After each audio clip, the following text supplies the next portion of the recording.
तो स्टूडेंट्स, हाय, कैसे हैं आप लोग।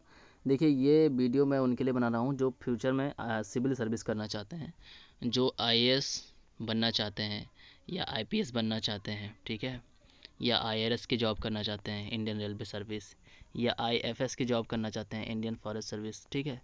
तो ऐसे ही 26 टाइप की जॉब होती हैं जो कि सिविल सर्विस एग्ज़ाम में होता है, ठीक है। तो सिविल सर्विस एग्ज़ाम के लिए मैं बता रहा हूँ कि आप कैसे आईएएस क्वालिफाई करेंगे, कैसे क्या करेंगे, कितना पढ़ना पड़ेगा, क्या सिलेबस होता है, और हम कैसे डिसिप्लिन रहें ताकि हम आईएएस को अच्छे से क्वालिफाई करें। तो ये जो आईएएस का एग्ज़ाम होता है, ये इंडिया का सबसे टफेस्ट एग्ज़ाम माना जाता है, और इसको जो कंडक्ट करवाया जाता है वो यूपीएससी के द्वारा करवाया जाता है, means union public service commission. और देखिए, ये जॉब ऐसे नॉर्मली बहुत सारे लोग इसकी प्रिपरेशन स्टार्ट कर देते हैं, पर इसके डेप्थ को जानना बहुत ज़रूरी है कि ये एक बहुत रिस्पॉन्सिबल जॉब होती है, ठीक है। रिस्पॉन्सिबल मतलब कि इसमें बहुत सारी रिस्पॉन्सिबिलिटी है, और आदमी जो इसको क्वालिफाई करना चाहता है या जो जो भी ये जॉब करना चाहता है, उसको बहुत ही सोच समझ और बहुत सेंसिबिलिटी के साथ काम करना होता है। तो आप अब क्या करते हैं कि सारे स्टूडेंट्स लग जाते हैं इसके सिलेबस पे, सारे स्टूडेंट पढ़ाई स्टार्ट कर देते हैं, ठीक है।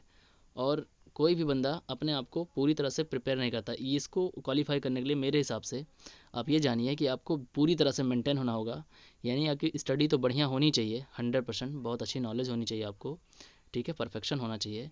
साथ ही साथ आपको मेंटली भी प्रिपेयर होना होगा, ठीक है। मेंटली प्रिपेयर होना होगा यानी कि आपको एकदम से जो है आसपास की चीज़ों से अवेयर होना पड़ेगा।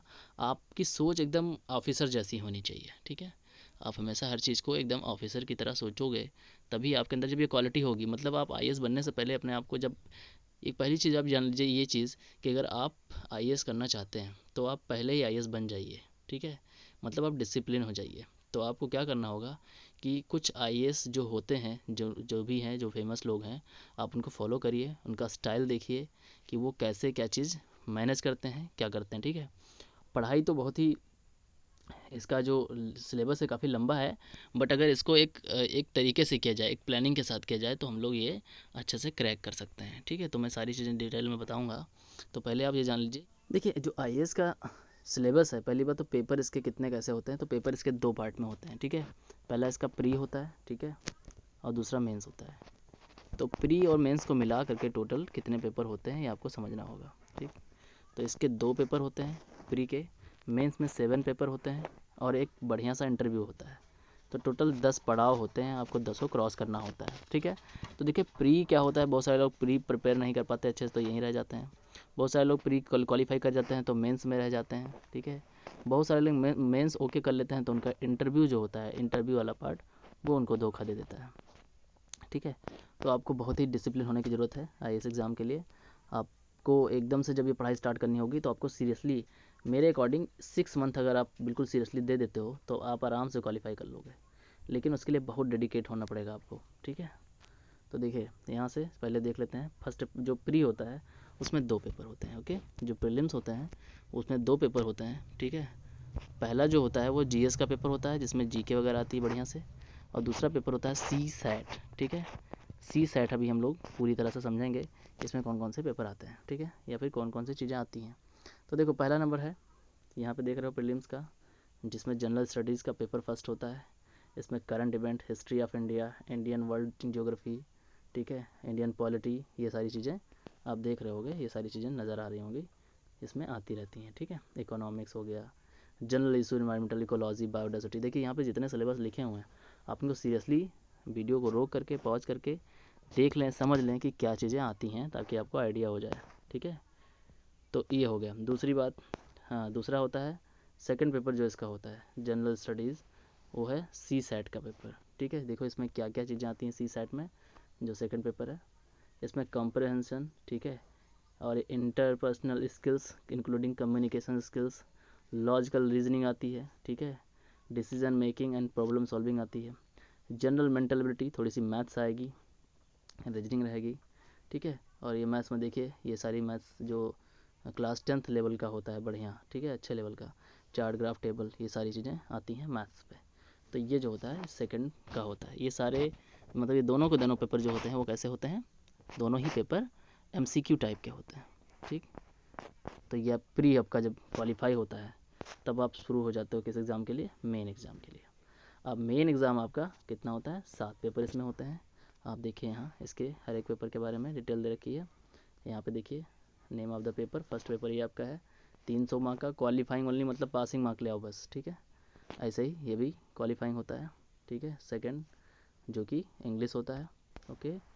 फिर इसके बाद यहाँ देखेंगे, यहाँ से पेपर, ये तो क्वालिफाइंग होगा ऊपर वाला, लैंग्वेज लेवल पेपर था वो। अब यहाँ से स्टार्ट होगा मेन, इससे होगा 250 मार्क का। जनरल स्टडी फर्स्ट 250 मार्क की, जनरल स्टडी सेकंड 250 मार्क्स की, ऐसे ही जनरल स्टडी आपका थर्ड फोर्थ, ठीक है। फिर ऑप्शनल पेपर आपके 2 होंगे, ठीक है। ऑप्शनल पेपर आपके 2 होने वाले हैं। तो ये हो गया टोटल इतने मार्क्स का पेपर, ठीक, 1750। उसके बाद इंटरव्यू आपका होगा जो कि 275 मार्क्स का होगा। तो टोटल इतने मार्क्स का पेपर होता है, ठीक है। तो जो टॉपर होते हैं वो मैक्सिमम 1300 मार्क्स तक जाते हैं, ठीक। अब आप देख लीजिए आपको कैसे कितना अचीव करना है। अब यहाँ सिलेबस लिखा हुआ है कि ऐसे पेपर में क्या चीज़ें आ सकती हैं, ठीक है। तो ये सारी चीज़ें आप बैठ करके आराम से पढ़ लीजिए। अब इसको मैं पढ़ करके एक्सप्लेन नहीं करूँगा वरना बहुत टाइम हो जाएगा, वीडियो लंबी हो जाएगी। आप समझ लीजिए, बाकी जब आप सीरियसली तैयार हो जाते हो तो आप मुझे बताइएगा, मैं उसको पूरा डिटेल में समझाऊंगा। अभी मैं अपने बच्चों के लिए डेमो दे रहा हूँ कि जो हमारे बच्चे 12th में हैं वो इसको जाने कि वो IAS की प्रिपरेशन कैसे स्टार्ट करेंगे, ठीक है। तो जनरल स्टडी फर्स्ट में देखिए क्या क्या चीज़ें आने वाली हैं। यहाँ पे देखिए वही इंडियन कल्चर, मॉडर्न हिस्ट्री, ठीक है, फ्रीडम स्ट्रगल, ये हो गया, ठीक है। आप देख रहे हैं, आप ये पढ़ लीजिए, इसलिए मैं वीडियो को स्लो स्लो कर दे रहा हूँ। और देख लीजिए कि फर्स्ट में कितनी चीज़ें आएंगी, ठीक है। पेपर सेकंड आपके सामने आ गया। पेपर सेकंड में आप देखिए क्या क्या चीज़ें हैं, governance, constitution, polity, social justice, है ना, एंड इंटरनेशनल रिलेशंस, ठीक है। तो यहाँ पे देखेंगे Indian constitution, function, responsibility of the union states and issues challenges. ऐसे ही आपका ये होगा separation of power between various organs, dispute redressal mechanisms and institutions. तो ये सारी चीज़ें हैं, आप देख लीजिए कि सेकंड पेपर में क्या है। देखिए बहुत सारी चीज़ें हैं और ये मैंने स्लाइड कर दिया, देख लिया आपने। पेपर थर्ड पे आप आ जाइए तो अब देखेंगे टेक्नोलॉजी, ठीक है, economic development, biodiversity, environment, security and disaster management, ये सारी चीज़ें होंगी। मतलब काफ़ी वास्ट होता है इसका सिलेबस, काफ़ी बड़ा होता है। तो आप देख रहे हैं कि ये सारी चीज़ें आपके थर्ड पेपर में आने वाली हैं, ठीक है। तो पूरा डिटेल में समझना चाहते हैं तो वीडियो को आराम से पास करके पढ़ें और समझें। फिर आपका एक पेपर होता है जो IAS मेंस एथिक्स सिलेबस से होता है, जो कि एथिक्स, इंटीग्रिटी, एप्टीट्यूड, ठीक है, ये सारी चीज़ें होती हैं। तो आप ये देखिए, इसको समझ लीजिए। एप्टीट्यूड इंटीग्रिटी लोगों के लिए थोड़ा नया होता है, तो आप यहाँ पे देखेंगे, इसको पढ़ेंगे तो आप समझ जाएंगे कि इसमें सारी चीज़ें क्या होती हैं। बिल्कुल सिंपल लैंग्वेज में लिखी हुई है। तो यहाँ पे है एटीट्यूड, कंटेंट, स्ट्रक्चर, फंक्शन, ये सारी चीज़ें, यानी इंसान के जो है ये थोड़ा मेंटल एबिलिटी से रिलेटेड होता है, ठीक है। ये हो गया, तो आप समझ गए होंगे। उसके बाद फिर ये देखिए यहाँ पे ये ऑप्शनल पेपर है। ऑप्शनल मतलब कि जो आपका बहुत अच्छा हो, बहुत स्ट्रांग हो, आपको वही ऑप्शनल लेना चाहिए, ठीक है। तो ऑप्शनल ग्रेजुएशन में आप समझ लीजिए कि जो आपने ग्रेजुएशन में दिल लगा के पढ़ा हो वही ऑप्शनल लीजिएगा, ठीक है। क्योंकि ऑप्शनल से पहली बात तो 2 पेपर होते हैं, फर्स्ट एंड सेकंड, ओके, ये सबसे इंपॉर्टेंट बात। दूसरी, जब आपका इंटरव्यू होता है तो ज़्यादा से ज़्यादा क्वेश्चन आपके ऑप्शनल से पूछे जाते हैं, क्योंकि ऑप्शनल आपने अपने मन से लिया है, मीन्स आपको नॉलेज इसकी अच्छी खासी है, तो बहुत ही इससे पेचीदे क्वेश्चन पूछे जाते हैं, ओके। तो देखिए यहाँ से आप कौन कौन से ले सकते हैं ऑप्शनल में, एग्रीकल्चर ले सकते हो, anthropology, botany, chemistry, civil engineering, commerce, accountancy, economics, ठीक है, electronic engineer, geography, geology, history, law, management, mathematics, management, mechanical engineer, medical sciences, philosophy, physics, psychology, sociology. तो ऐसे से करके टोटल कितने सब्जेक्ट हैं, 25, ठीक है, 25 सब्जेक्ट आपको दिख रहे हैं, ये आपके ऑप्शनल हैं। अब देखिए एक बात बता दूं आप लोगों को कि ऑप्शनल को इतना हल्के में मत लीजिएगा। ऑप्शनल होता क्या है ये समझिए पहले। ऑप्शनल का मतलब है कि आप इसके एकदम मास्टर हैं, एकदम मास्टर हैं आप, समझ रहे हैं।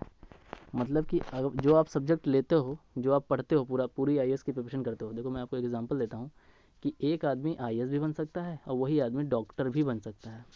अब कहोगे ये कैसे पॉसिबल है, तो देखो पॉसिबल कैसे है।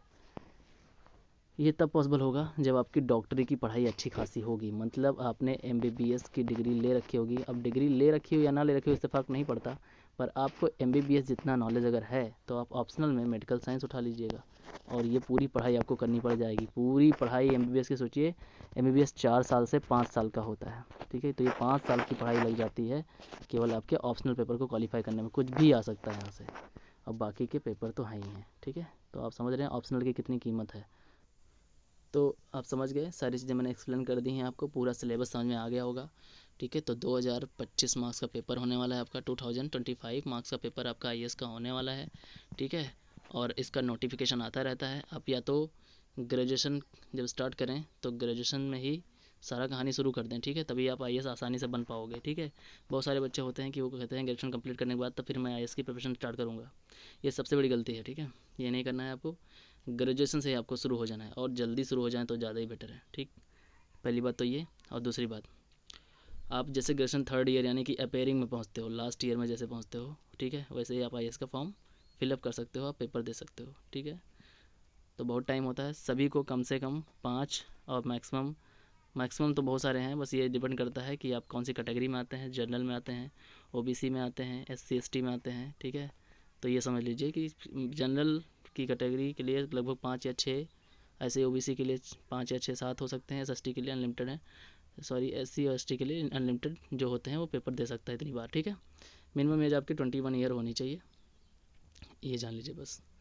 तो यही सारी बातें हैं। बाकी एक चीज़ ये है कि जो भी बच्चा आईएएस करना चाहता है, ठीक है, अगर वो सीरियसली इसमें इन्वॉल्व होता है, तो अभी तो मैंने टिप्स दी है, अब मुझसे वो ज्वाइन रहेगा, और उसके बाद जब वो आईएएस प्रिपरेशन स्टार्ट करेगा तो मैं उसको सारी चीज़ें बता दूंगा, सारी की सारी चीज़ें, और वो मात्र 6 मंथ में अगर वो मेरे बातों को फॉलो करता है तो आईएएस क्वालिफाई कर सकता है। ठीक है, बेहतरीन तरीके से। अदरवाइज़ इसके लिए इंसान 6 साल 7 साल 10 साल तक भी प्रिपरेशन करता रहेगा तो पॉसिबल नहीं होगा। तो अगर जब तक इसके लिए प्लानिंग के साथ काम नहीं करोगे तो बहुत मुश्किल ही है। ओके, चलिए ठीक है, मिलते हैं नेक्स्ट वीडियो में। तब तक के लिए आप लोग अपनी पढ़ाई फोकस रखें।